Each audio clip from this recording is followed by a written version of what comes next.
Welcome to the GoldMind Business Podcast, where my goal is to help you transform, scale, and thrive. And today we're going to explore a story of a visionary entrepreneur, in fact, an industrial leader that's transforming the IT world, the business world. I'm your host, Bennett Santana, and today we're diving into topics that's reshaping the Puerto Rico's business and economic landscape. Our guest today is Juan Soto. He's a Puerto Rican-born entrepreneur who built a thriving business in the United States before relocating back to the island to take advantage of Act 60. Juan is a 14-time Microsoft Access MVP. He's the president of IT Impact, which is a leading firm that specializes in custom databases for manufacturing companies in the United States and Canada. He's also the founder of AccessUserGroup.org, a global community of access enthusiasts. And in this episode, we're going to explore Juan's inspiring journey, the impact of X60 on his business, and the broader implications for the Puerto Rico economy, the housing market, and local communities. So let's get started. So, Juan, can you share with us a little bit about your business? Can you give us a little bit about your background and what led you to start your company, IT Impact? Yeah, so I am a native of Chicago, Illinois, born from immigrants who went to Chicago from Puerto Rico. And then I migrated back to the island when I was 11, and I did my high school and my college here. I started mechanical engineering. Back then there was a tax code called 936, and there was a ton of manufacturing occurring on the island. And so as soon as I graduated from my college degree, I started working immediately here.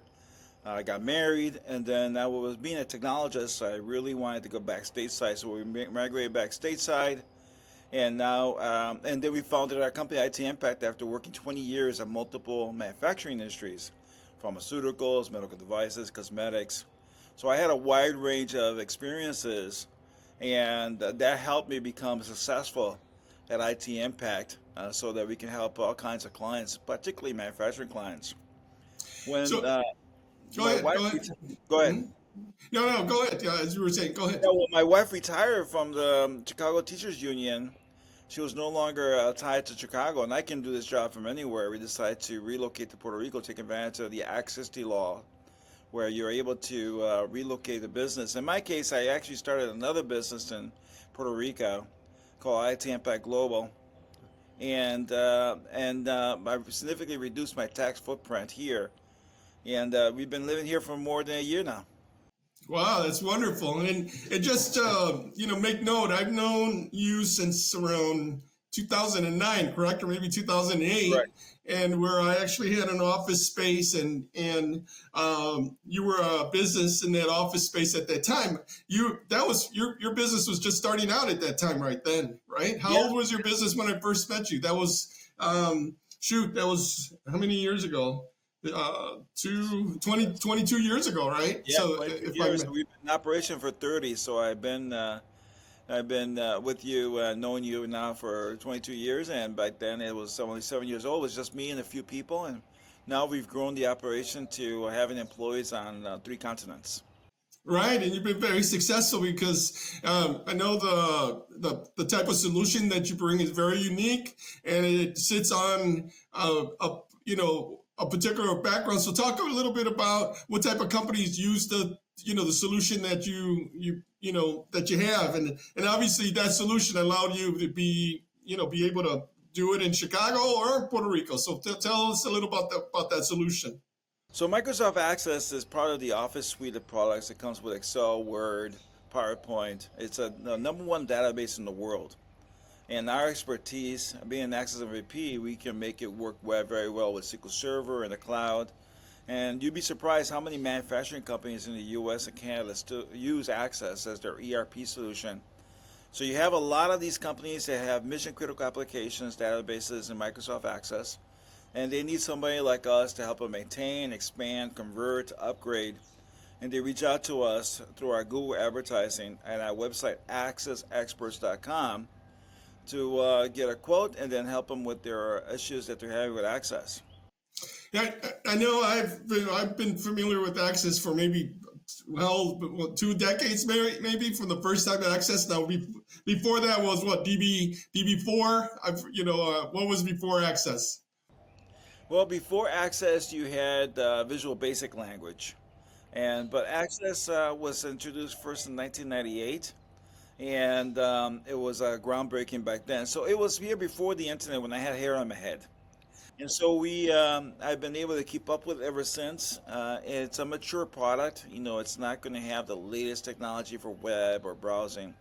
But given it's how popular worldwide, there's still a lot of demand for people like myself who can really help these businesses transform the Access database. So a lot of times they've asked to convert to a web app. So we have a web team that does the same thing, that converts it to a web app. And we've been growing ever since.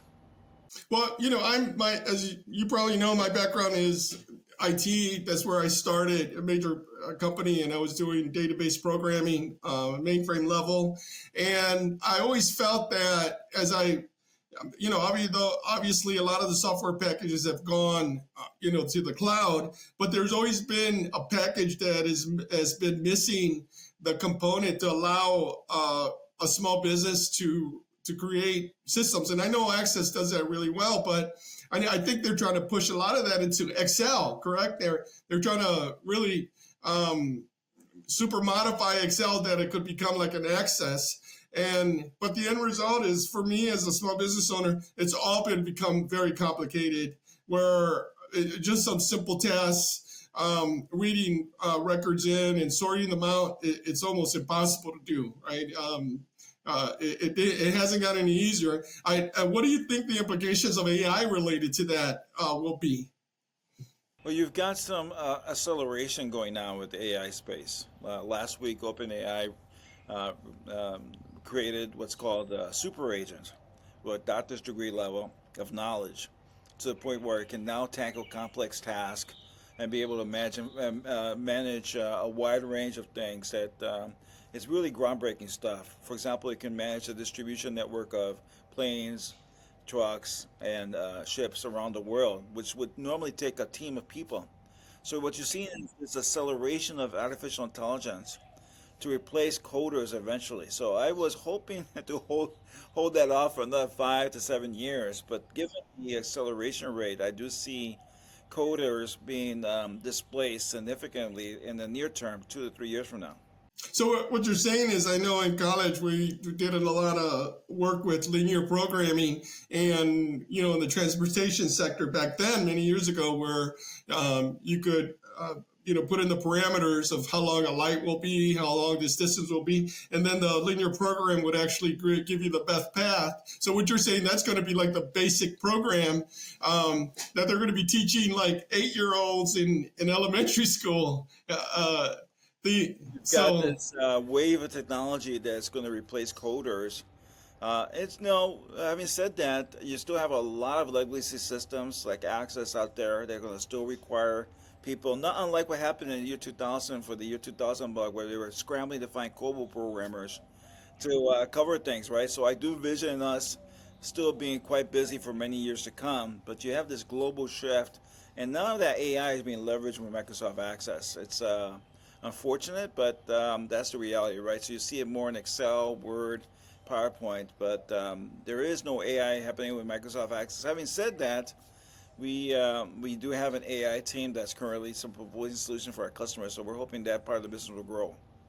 Yeah, and on my end, being in the federal sector, one area of interest that we have is being able to connect with some of the federal databases on that Gov and the other databases to kind of track contracts, and then be able to utilize a tool that could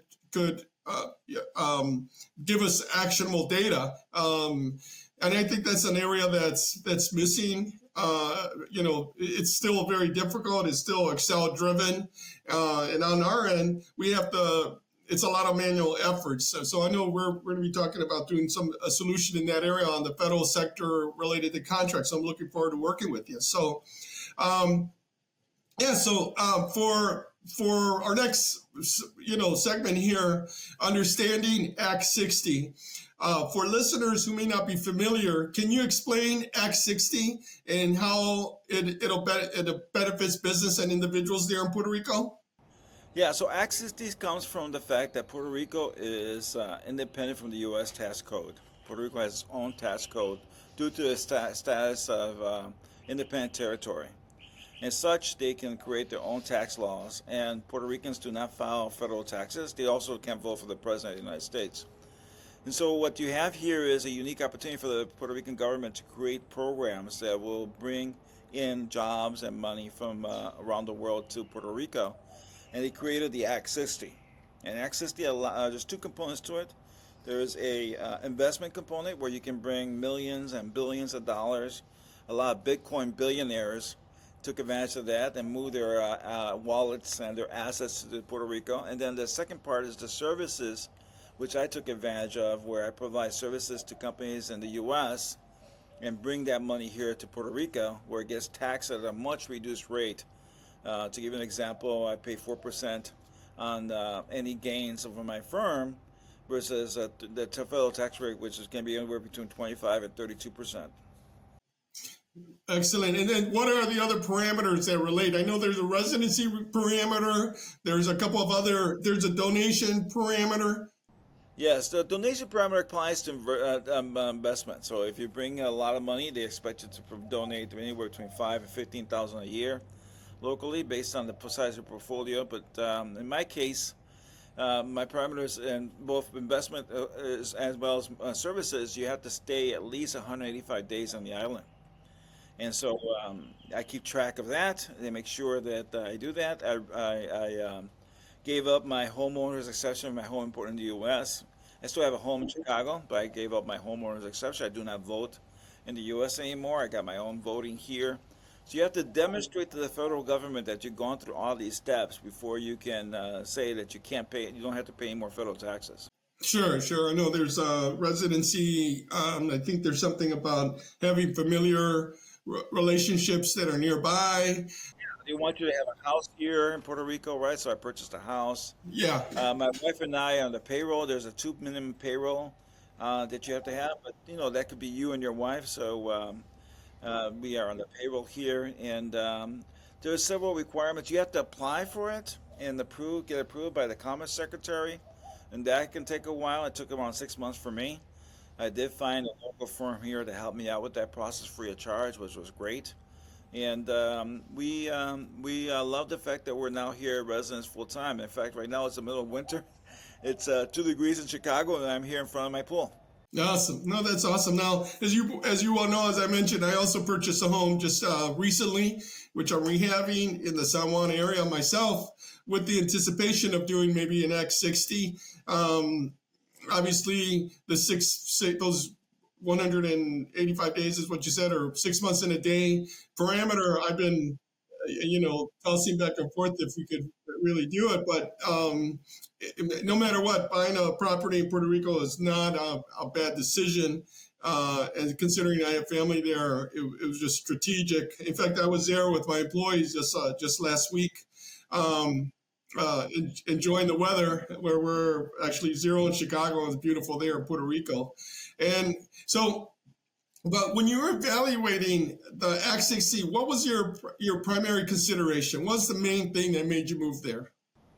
Well, number one is, can I live that much time in Puerto Rico? Right, so I had to wait for my wife to retire so we can both be committed to that. And number two, being able to qualify. It's a very rigorous qualification process. You have to submit documentation. You have to convince the government you're not going to be selling to local business. They don't want you selling here locally. They want you to sell to outside Puerto Rico, and then you have to make your case as to what you bring to the island. We went through that process, and it was a little nerve-wracking, but at the end we got approved, and we're really happy about it. Excellent, excellent. I know in my case, since I have a staffing company, different components, my first step would have been to have a study done to see if there was any aspect of my operation, my business that could be moved. And I know that was the first step that you suggested. So I know you suggested a number of resources that were there to support small business with Act 60. Can you mention those again? The ones that you mentioned to me? Yeah, the firm is called PR Relocate. They're heading here in San Juan. You can search them up. Just put in Access to PR Relocate, and they helped me free of charge. Originally I reached out to some lawyers. It was going to be $20,000, but I was able to do this for free with them, and they are really good pros about it, and they helped me every step of the way. And it was made the process so much easier if I did apply it myself. Excellent. So with that, as I was a Chamber of Commerce president here, Latin American Chamber of Commerce, now, do you ever take advantage of maybe some of the SBA programs through the SBA office on San Juan as well? Not in San Juan. I took advantage of those SBA loans in the U.S. during COVID. While COVID was happening, I was still in the U.S. and I took advantage of the very low interest rate loans for the firm. Sure. But I have not approached the SBA here in San Juan yet. Yeah, because, one consideration is to have, they call that here the Summercore 504 loan, which is a 504 loan that is backed by the SBA. I actually purchased an office, and that's exactly where you were, leasing through a 504 loan. I was able to get a prime property in the heart of downtown through that program. And obviously those programs, that's the nice thing about Puerto Rico, is that those programs are there for business owners, just as the programs are here in the United States. You still have an office that could help you there. So that's a very big plus when it comes to doing business. So let's talk about business impact. How has relocating your company to Puerto Rico, impacted your operation and your overall business strategy? I think one of the biggest things is that the company here in Puerto Rico is a management firm that oversees the management of the company in Chicago, right? So that's the way we structure it. Everybody's case is different. But what they end up doing is we charge management fees to the port company in Chicago, and we bring that money back here state with Puerto Rico side, and I get taxed at 4%. Now the federal government still wants you to see a profit in Chicago, Sure, and the U.S. So we try to keep a 10% profit in Chicago, and you still have to pay taxes on the 10%, right? So they're not dumb. They want their money still, right? And so sure, yeah, they structured it. They know what they're doing, and it's good to note that you also pay payroll taxes in Puerto Rico. yeah. And the bigger the firm, right? The bigger the firm, the more people you have to have in your payroll. So from my earnings less than $1 million, I have to have 2 people on the payroll, which I satisfy with my wife and I. Excellent.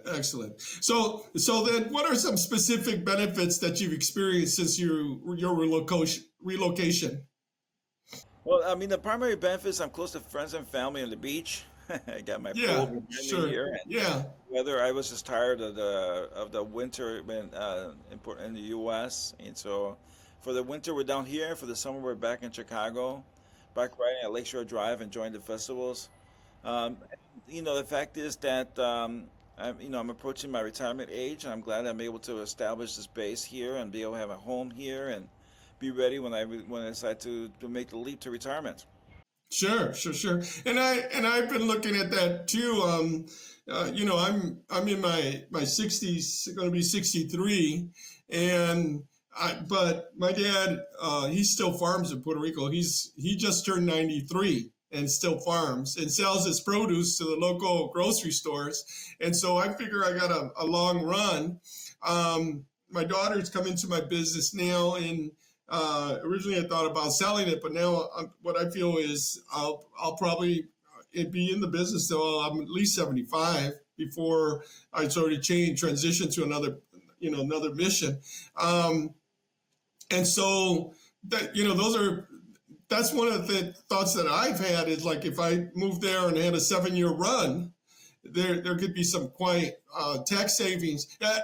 Obviously, I think a business needs to be making at least 300,000, right? there's a bottom level, because there's you're I've heard of the accounting costs in Puerto Rico like to be phenomenal. Someone paying $45,000 for their accountant, that would be unheard of here in Chicago, correct? Unless, Out of Miami, that takes care of both my state and Puerto Rican taxes. I pay around $1,500 a month for them to how much cover. is it? That 15. includes the taxes at the end of the year. So Oh, 1,500 a month is what you're paying? yeah, I pay them $1,500 to manage the U.S. and another $800 to manage to Puerto Rico. So it's like $23 a month. And then do they cover your QuickBooks and all your accounting and all that kind of They stuff for cover all that? my accounting, my QuickBooks, and my tax returns at the end of the year, both personal and corporate as well. Okay, very good, very good. And so what challenges have you faced, during the transition, and especially adapting to the Puerto Rico local business environment? What's some challenges that you've had there? Well, your viewers will probably recognize this. There's a huge problem with the grid, right? The power here is terrible. So one of the first things that we did was invest in a great solar system that will cover our electrical needs, air conditioning, appliances, pool pumps, everything, along with some battery systems so that we can be able to survive these ups and downs. And December 31st of last year, we had a huge island-wide power outage, and we did not get affected because we had battery systems in place. I also have backup generators, propane backup generators, and then the other thing is that we have a water cistern, a 500-gallon water cistern, because when the lights go out, so do the pumps, and you don't get any water. A 500-gallon water tank, correct? 500-gallon water system, Which yes.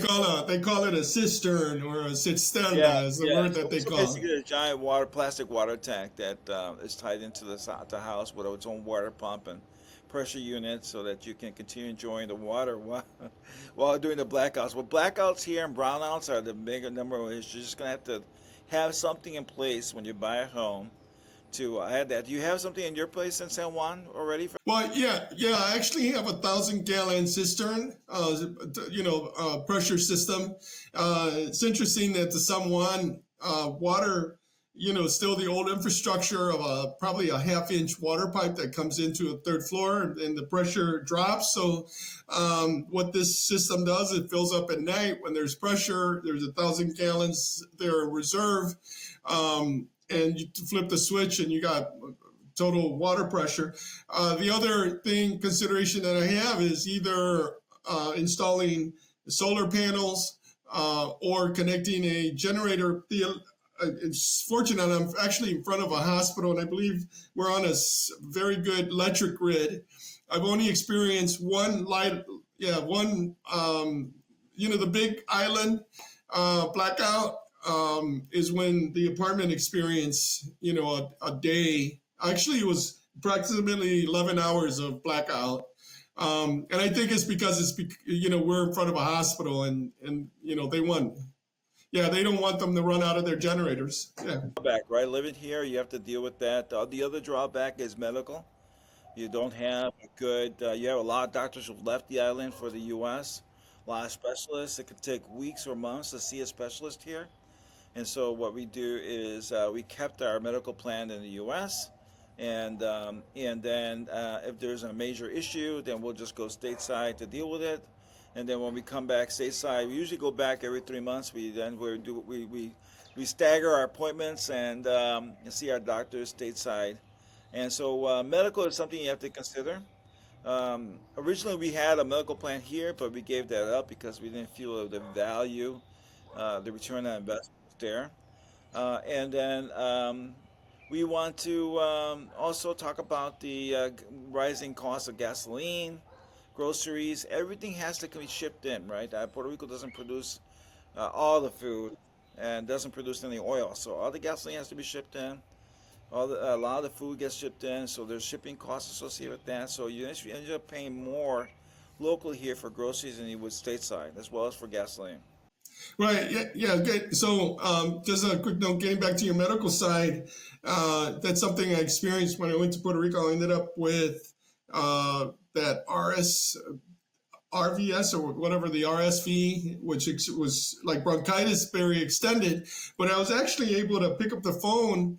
I have a national plan here out of Chicago, and they actually telehealth wise, they were able to connect with a doctor within 5 minutes here in Puerto Rico and shot me a prescription over at the Walmart, So like, yeah, for like primary care, I believe telehealth, and surprisingly, you could get telehealth services off of Amazon now. If you need telehealth, you could have a order telehealth session with someone at Amazon and connect you with a doctor in Puerto Rico. The problem is the specialists.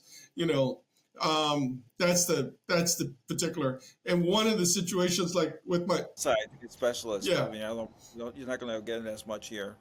Yeah, like my dad, he's local 1010 steelworker retiree. He has his health benefits from his past employer. When he has an issue, we get him on a flight out of Ponce to Mayac West the next day, and so. And that's some consideration that most folks will have to think about, because if they need to get out, they got to get out quick. Tampa is a great center for heart care. In other words, obviously the more seniors in Florida, there'll be some, if it's heart related, cardio related, we're looking at Florida as the quickest place to drop into.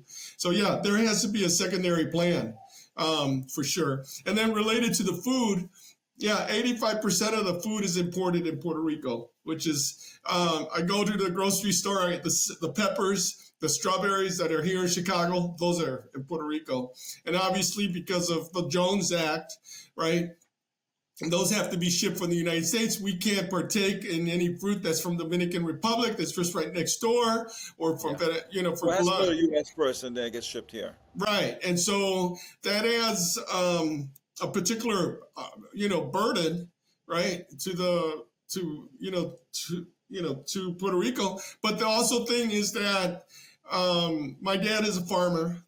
I've been in the mountains. Since I was 8 years old. I would visit, not that I lived there, but I got a chance to experience, old Puerto Rico from a young boy. And my father drives up to the top of a mountain. It's in Jauco. The range is called Sierra Alta, which is high Sierra. There's particular highest mountains called Rodadero, meaning where the rocks roll, like rolling stones. And he was born there. He was born near at the top. In fact, he said his grandfather actually owned a number of the mountaintops there, which is another story in itself. But when I was younger, when I was 10 years old, 14 years old, 18 years old, and I would drive up, it's a 45-minute drive from the city of Jauco to the mountain up there, 45, 50 minutes. You would see a lot of kids there. A lot of kids in diapers, they'd be running around. And you know what? You go up there now, there are no kids up there. There are no kids. My father has a hard time finding people who would work for him. And unfortunately, he's one of the last of the Jibaros. He drives a 51 Willys Jeep. That was the year he married my mom. When he drives up there, he passes the place where he married her. That Catholic church is still there. But yeah, they're obviously, those houses up in the mountain, they're becoming eco lodges, right? And the young people like yourself, right? You were born on the island. You went to University of Mayac West. And so we, under our division, Internships for Diversity, we hire interns for the federal government. We have a huge program to recruit interns, engineers and business majors from the universities in Puerto Rico, because they're looking for an opportunity. As someone one of my clients said, "Hey, why are you recruiting out of Puerto Rico?" And my mandate is that I have to recruit from minority serving institutions that's defined by the federal government. And all universities in Puerto Rico are defined as Hispanic serving institutions. And I said, it's easy to recruit people in Puerto Rico because one tells the other person. So I hired one person. The next year, 10 of their friends apply, right? And that's how it's been very successful. And we've actually had some life-changing, folks that have gotten married, that have moved, and then and they're obviously working in the federal government, many positions in other places. But unfortunately, that drain is in the medical side. That drain, is on the other side. Well, what do you think would be the answer of this 50, only 15% of the food being produced on the island? What do you think the answer could be for that? There needs to be a political will to foster local production more of the stuff, right? There have been in the past programs to do rice, because as the Puerto Rican diet, rice is a huge staple, right? So there was a point, had to have rice farms here, and in Puerto Rico it didn't work out well. The program was abandoned. You have pineapple farms also abandoned. So they've tried in the past to improve the local situation. Now you're seeing people who actually relocated to Puerto Rico, bringing these technologies, newer technologies like the hydro agriculture. I get my cilantro from a local farm here that just grows it with hydroponics, and I'm loving that a lot. I do see some efforts now being able to use automation to grow the local foods, but it needs to be the political will. We recently had elections. We have a new governor, so hopefully they'll come around to establishing better programs for agriculture. Yeah, I think through the Department of Agriculture, there should be definitely some programs related to infrastructure. I did see just recent approvals for loans that are, I think, believing as close to $1 billion for solar farms. And so a Hurricane Maria had a devastating effect on the cellular infrastructure. But you go now, it's like anywhere you can get like 6G, right? Not 5G, 6G. And so how do you handle those, when the electricity turns off with your internet? Because that would just close your business off, correct? Well, we use fiber, which is interesting. I got fiber here before I did get him in the Chicago house. But there's a great fiber network that does not rely on electricity because it uses light. And so when the lights go out, you still have internet as long as you have backup power for the router here in your home. And so I would recommend anybody interested in coming over here to sign up for fiber. It's relatively inexpensive. Gigabyte is around $110 a month, and that's what we use. We also have SpaceX also works here. I have a SpaceX as a backup, so if fiber network goes down, I can take out my SpaceX kit, sign up, and immediately start using it. So you can get the SpaceX equipment used, and then once emergency happens, you can activate the account, and that's around $200 a month, and it's month to month. So it's a great way to have internet as well. Yeah, so one thing that I've recently started using, I have it as a backup for my travels when I go hunting, fishing, and especially, my boat on Lake Michigan is and back up here in the home. So I have a mini Starlink system, and yeah, it's very inexpensive. It's around $50 a month is the Starlink program. Just have the month to month, right? You can use that. It's a little bit more expensive. Use the month to month program. Oh, okay. Very good. Okay, so that's the difference. All right, so our next segment, I want to talk about the local community and the economy. And so, as you move your business, how has your business contributed to the local economy and community in Puerto Rico? And is there, places where you could plug into? Obviously you're on the northwest, right, side of the island, sort of. 2 hours away from San Juan. 2 hours away from San Juan. So, so how talk about your local economy and the community, the business community. Yeah, there is a driving a local economy, especially revolving around tourism, and restaurant scene here is just phenomenal. But we know when it comes to local economy, we do impact it a lot because all of our services, from the pool maintenance to the yard work. I have 2 acres here that requires constant care, and so we are doing our part here to foster the local economy with great vendors I've been able to find. Not every vendor is great here. Mm-hmm. Some have the attitude of they won't call you back, they won't leave you messages, they won't return your calls. So it does take a while to find a good electrician, Mm-hmm. plumber, Sure. and gardener. So I was able to find those. I treasure them because it's great to be able to count on them, especially when I'm not here, right? I'm not here. I'm not here to cut the grass or take care of the everything. So it's good to be able to rely on local vendors that can come in and do that. So from that perspective, you're contributing to the local economy. Sure. And I think it was a little easier for me to find the contractors to work on my home in the San Juan area because it's more metropolitan. But when you go rural, like my dad is in Jauco, and in your case, it's much more difficult for us to find a contractor, a roofing contractor, or a painter. You kind of have to rely on the family network in a sense. But there is a lot of rehabbing that's going on. So there are folks that do the work in those rural areas, but obviously that's definitely much more of a challenge. Um, so, so we've talked about the local, business community and your presence, but I'd like to talk a little bit more about, in general, the impact of Act 60 on the island.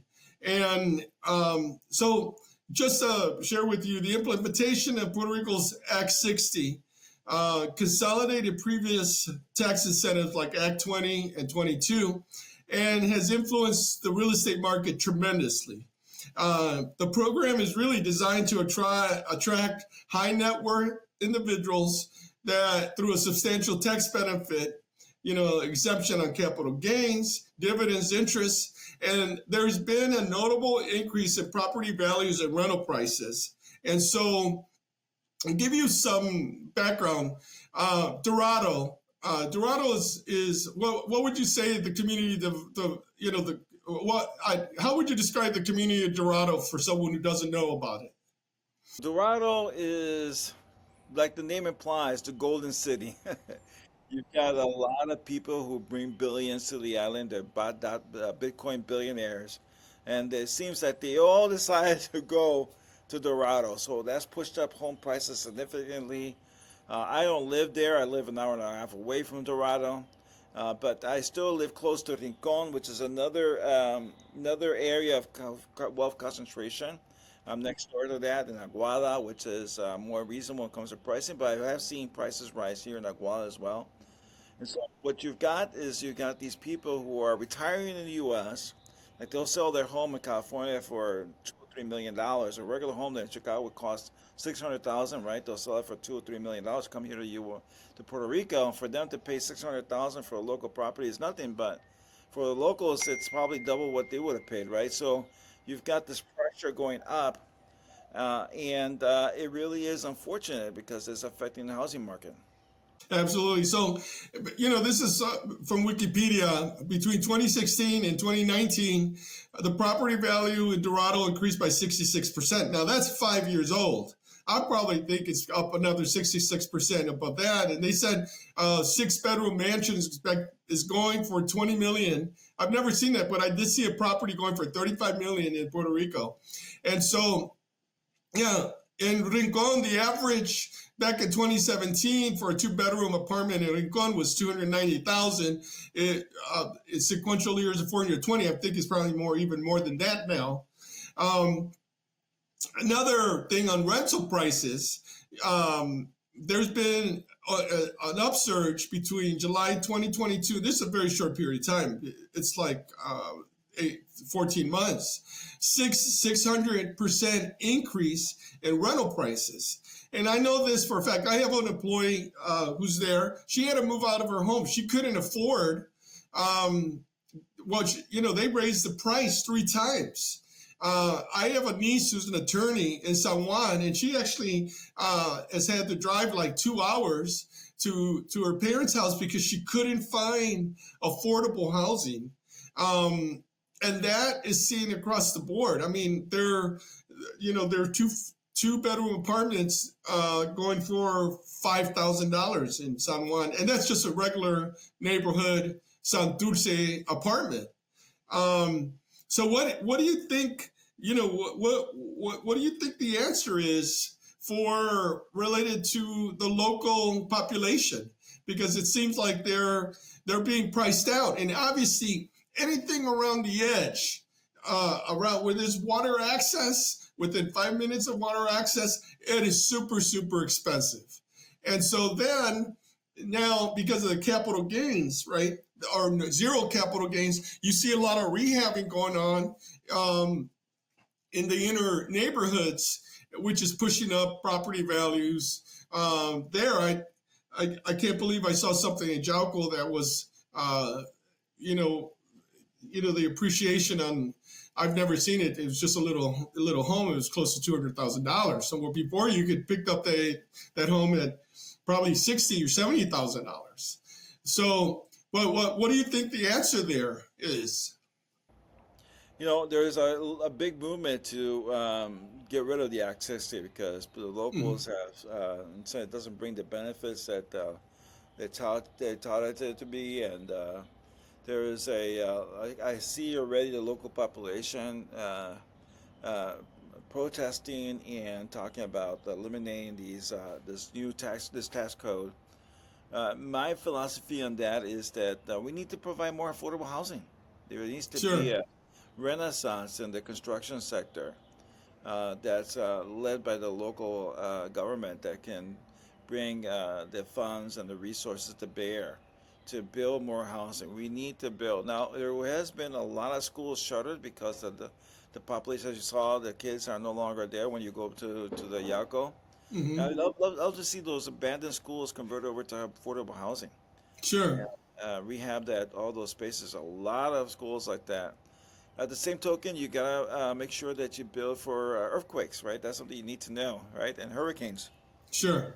If you come to Puerto Rico, you're gonna have to deal with hurricane season. It starts now in March, I believe, and runs through November. We're not here for most of it, but you still have to plan for it. And then you've got earthquakes that can happen anytime. Make sure you build to code. And that's one of the problems that Yauco had.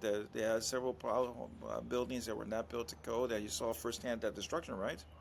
Yeah, the center of an earthquake hive, which is I've never heard of it, but is at least 500 earthquakes over a year, um, that resonated out in the ocean, not too far from there. And if the home was made by cinder blocks, that thing came down. My parents' home was in a subdivision, and it was rebar type of construction, and it didn't sustain any damage. But yes, if you're in Puerto Rico, you have to be prepared for a hurricane. You have to be prepared for earthquakes. And those are things where if folks are used to in San Juan going 2 or 3 days without water, right? Yeah, that's a normal thing. Um, let alone electric. And so, yeah, you do have to be, constantly thinking that. Paradise, you make out to be on the ads when you see on the TV in Chicago. Sure. So looking at, getting back to the housing, because I think that's super important. Um, there is that push. Yes, things are growing, but there is one elephant in the room in Puerto Rico, and the elephant in the room is the inheritance rights that are attributed on properties. And they say there's over 300,000 properties that are abandoned, and there's no way that those could be upgraded because the inheritance or and in Puerto Rico, maybe you could explain a little bit about that for the audience here. Yeah, I'll give you an example. My wife and I, we have a property here in Puerto Rico, and we have two kids. In the U.S., when either spouse dies, the other one assumes 100% ownership of the home. Not in Puerto Rico. So if my wife were to perish, I would share this home ownership with my two kids. So any surviving members automatically assume control. They would have half of control of the home. I would have 50%.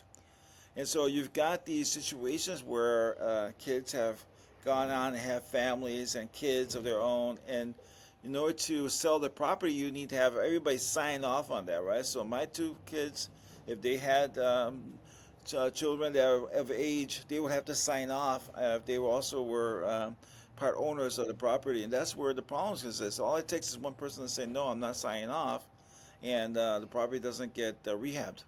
Sure, you can't get good title, and so there are some workarounds where you could put the home into trust and those kind of things. If you do purchase a property, but you do want to purchase a property with clear title, or where for instance, my sister and her husband built a home on inheritance lots, and so then he passed away, and my sister's husbands my sister had some stepdaughters. They immediately wanted to take possession of the home, although my sister was just grieving the death of her husband. They wanted possession of the home. She subsequently moved to Florida, and now that home is abandoned without any papers. And so it's going to stay that way unless the overall laws are changed. In Illinois here, you don't pay your taxes, you lose your property, because that lien takes precedence over your mortgage.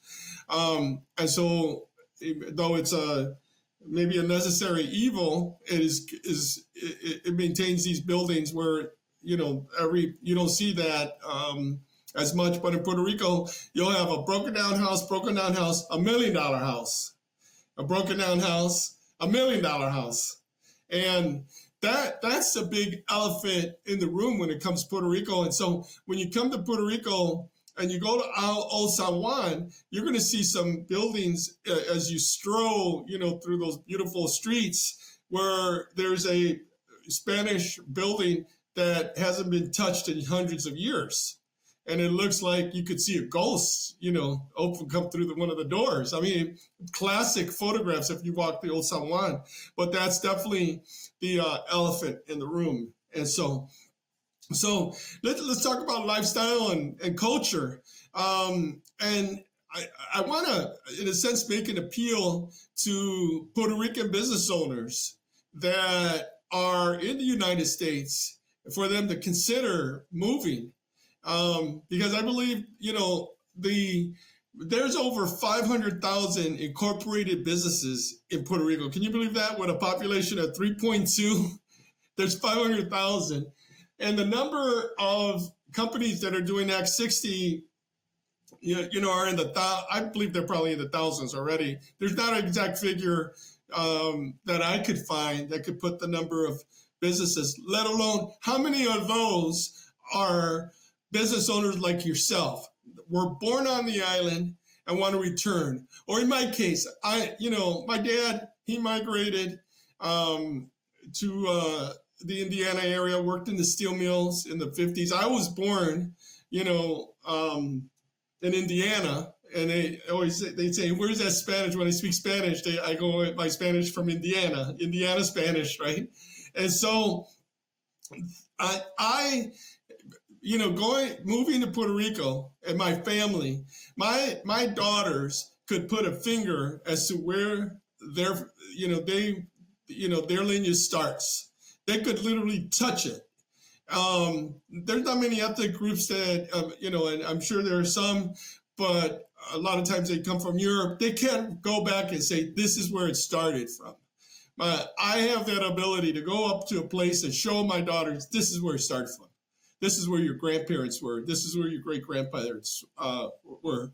And for me, it's been a tremendous cultural benefit, enlightening. And not only that, I can tell you, I love the outdoors. I love the outdoors, right? I hunt in the winter. I'm a hunter. I have a boat on Lake Michigan. I think I'm part Taino. I love the outdoors, Yeah, so I got to connect with that. So what aspect of life in Puerto Rico have you found most rewarding since your move? Oh, family for sure. My parents are here. My wife's got extensive family here as well, brothers and sisters and aunts and uncles and cousins. And it's like coming home, right, from Chicago. So I invite everybody who has a presence, a family presence in the island, to come home. Take advantage of 60 if you can, then relocate, or when you retire, come back here and enjoy the island. So, as I tell many people, Puerto Rico is for sale. It is, right? And this is the time to purchase something in Puerto Rico. I really think that. So let me ask you, so how has the Puerto Rican culture influenced your business approach, your personal philosophy? Well, I don't deal with the local business culture because I sell to outside Puerto Rico as part of my access to, right? So I'm not here. If I did had to sell locally, personal ties are much more important here than they are in the U.S., right? It's who you know to do business with, right? And so they want to be able to see when they do business with you, they want to have that personal approach and be able to understand where you come from, who you're with, and so forth. So if you come here to the island to do business, you have to tap into that local culture and be able to understand why is it that they do differently here. Absolutely. Yeah, you do have to get used to it, especially the driving. It's not driving, it's dancing. You got to learn how to dance. Yeah, that's one thing that you got to realize is folks, it's salsa. It's salsa when you make a current turn, right? You better know how to, turn. So, yeah, there are definitely some aspects there that are different that has to be learned. And so, um, I would like to get your advice for entrepreneurs. What advice would you give entrepreneurs who are considering a move to Puerto Rico to take advantage of the tax incentive and the unique business environment? Yeah, look, you want to be able to leverage the savings and taxes to grow the business, right? And be able to put more money into the business and put gasoline on the fire of growth for your company, right? Right. It was amazing for me to go from 32% to 4% interest on not interest, but on my taxes. And so it really is an opportunity to improve your quality of life, to improve your business outlook, to be able to leverage that money for growth in your business, and take advantage of the low taxes. That way, you don't have to pay as much. Right, and just like you said, it might be temporary. I know that during the Clinton era, he canceled there was a 10% tax cap for pharmaceuticals. He canceled that during that time. So you never know when this could be just, It might be gone tomorrow. right, could be gone tomorrow. So Juan, there's some closing thoughts. Your story has been very inspiring, and it has offers a lot of value to entrepreneurs. And if there's one takeaway you want our listeners to remember, what would it be? What would be the takeaway that you would want to share as a closing thought to the folks that are listening to this podcast? Yeah, you need to watch AI, right? It really is a game changer. It's like when they invented the telegraph, and when they invented radio, and then they invented TVs, and then the internet and cell phone. This new wave, you have to stay on top of it. It's relatively new, so you can leverage. And there isn't really a wide range of experts because it's new technology. It's changing constantly. Stay on top of the AI. See how you can leverage it in your business, or if you're a consultant like myself, how you can help other clients with the AI, because it really can be a game changer. Awesome, awesome. So, as we're wrapping up, what's the best way for anyone who would like to reach out to you? What would be a best way for someone to message you? Yeah, they can go to my website, accessexperts.com, or they can go to the company firm, which is itimpact.com. I'm also on LinkedIn at linkedin.n/Juan Soto. Awesome. And I look forward to hearing back from all of them. Awesome. Well, thank you, Juan, for sharing your incredible journey and insight on leveraging X60 to benefit your business and the Puerto Rican economy. Listen, your expertise highlights both the opportunities and responsibilities of operating a dynamic environment in Puerto Rico. And so to our listeners who've enjoyed this episode, be sure to subscribe on the YouTube podcast channel at Bennett Santana. YouTube, we're also on a number of other Spotify. So the next time, I just want to say is never give up and always build up. So thanks a lot.